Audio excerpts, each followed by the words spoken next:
وَاسْتَقْبِلُوا أَمْوَاجَ الْبَلَاءِ بِالدُّعَاءِ وَالتَّضَرُّعِ، جب مصیبتوں اور اذیتوں کے طوفان تمہاری طرف منہ کھولے ہوئے آئیں تو اس وقت اللہ سے آہوزاری کرو، اللہ کے حضور دعا کرو، التجا کرو اور اللہ سے مدد مانگو۔ وہ بلاؤں کے رخ کو موڑ دے گا، وہ مصیبتوں کے رخ کو پلٹ دے گا تمہاری جانب۔ لیکن جب تم یہ مزاج نہیں رکھو گے تو مصیبتوں پر مصیبتیں آتی رہیں گی۔ حضرت موسیٰ علیہ السلام کے پیٹ میں درد کا احساس ہوتا ہے تو کوہ طور پہ چلے گئے، کیسے جلیل القدر نبی تھے، اللہ سے ڈائریکٹ رابطے تھے، اور جا کے کہا مالک میرے پیٹ میں درد ہو رہا ہے۔ اللہ اکبر۔ گھر کے نجی معاملے بھی رب سے ڈسکس کرتے تھے، اور کوئی جو ہے وہ ایسی چیز ہوتی وہ بھی رب سے ہی عرض کرتے تھے۔ کہا میرے مالک میرے پیٹ میں درد کا احساس ہو رہا ہے، دوائی کی پوری لینی ہے تو وہ بھی جا کے کوہ طور سے رب سے ہی لیتے تھے۔ تو اللہ تعالیٰ فرمایا فلان جنگل میں چلے جاؤ، وہاں اس شکل کے پتوں کی ایک بوٹی ہے، اس کو توڑو نچوڑو، اس کا پانی پیو، تمہیں شفا مل جائے گی۔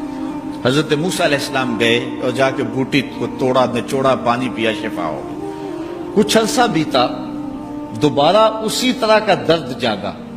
اب نسخہ تو ذہن میں تھا، کوہ طور پہ نہ گئے، اس جنگل میں چلے گئے اور جا کے بوٹی کو توڑا، اس کے پتے نچوڑے، پانی نکالا، پیا، لیکن درد اور زیادہ بڑھ جاتا۔ پھر دوبارہ آئے کوہ طور پہ، کہا مالک میں نے اسی درد پہ دوبارہ وہی بوٹی کا پانی پیا ہے لیکن درد بڑھ گیا ہے۔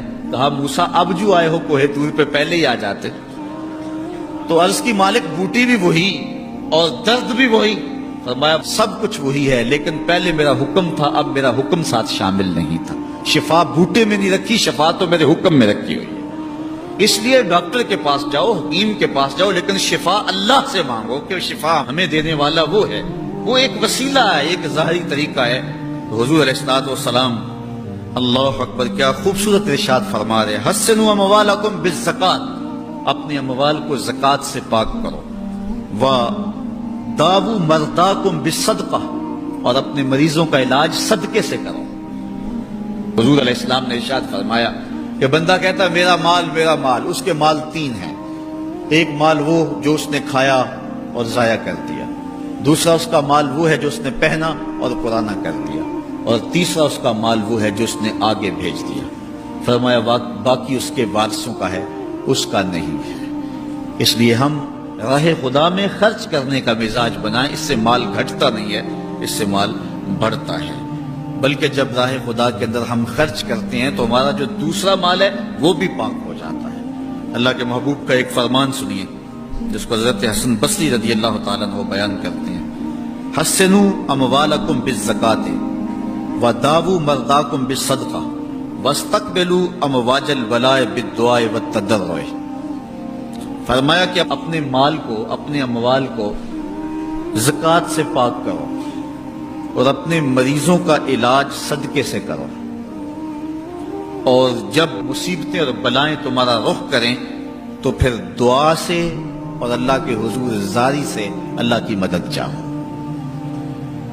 آج ہم صدقے کا مزاج بہت کم کر چکے ہیں۔ اسی زمانے میں ایسا ہوتا تھا کہ جب کوئی بیمار ہوتا تھا تو سب سے پہلا کام لوگ یہ کرتے تھے کہ صدقہ دیا کرتے تھے، ڈاکٹر کے پاس پھر جایا کرتے تھے، حکیم کے پاس پھر جایا کرتے تھے، سب سے پہلے اس کی جان کا صدقہ دیا کرتے تھے۔ صدقہ قضا کو بدل دیتا ہے، تقدیر کو بدل دیتا ہے۔ صدقہ سے اپنے مریضوں کا علاج کرو۔ اصل ڈاکٹر کے پاس جانا، علاج کروانا سنت ہے، اس کی ممانعت نہیں ہے، لیکن یہ بات ہمیشہ ذہن میں رکھیے گا کہ ڈاکٹر کے پاس دوا ہے، شفا نہیں ہے، شفا اللہ کے دستے کرم میں ہے۔